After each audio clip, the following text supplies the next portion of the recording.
ఆంధ్ర రాష్ట్ర ఏర్పాటుకు ఆత్మార్పణ చేసిన అమరజీవి పొట్టి శ్రీరాములకు భారతరత్న పురస్కారం ఇచ్చినప్పుడే ఆయన ఆత్మకు శాంతి చేకూరుతుందని అమరజీవి పొట్టి శ్రీరాములు పవిత్ర స్మృతి పరిరక్షణ సమితి జాతీయ వ్యవస్థాపక అధ్యక్షుడు గుడివాడ వేణుగోపాల్ విజ్ఞప్తి చేశారు.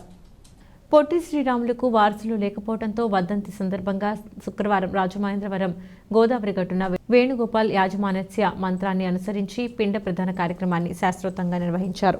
పురోహితుల సూచనల మేరకు ప్రతి ఏడాది ఇదే విధంగా పొట్టి శ్రీరాములకు ఆత్మశాంతి కలగడానికి పిండ ప్రధాన కార్యక్రమాన్ని నిర్వహిస్తున్నామని తెలిపారు.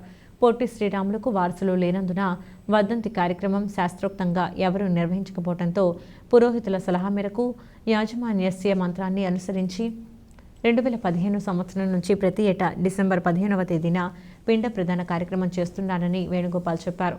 58 రోజుల పాటు ఆమరణ దీక్ష చేసి ప్రాణత్యాగం చేసినందున పొట్టి శ్రీరాములు 58 అడుగుల విగ్రహాన్ని అమరావతిలో ఏర్పాటు చేయాలని, అలాగే విజయవాడ అంతర్జాతీయ విమానాశ్రయానికి పొట్టి శ్రీరాములు పేరు పెట్టాలని రాష్ట్ర ప్రభుత్వానికి విజ్ఞప్తి చేశారు.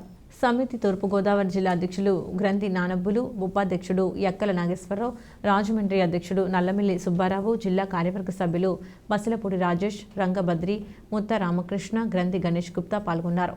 శాస్త్రోక్తంగా పిండ ప్రదానం చేసి గోదావరిలో తర్పణం వదిలిపెట్టారు.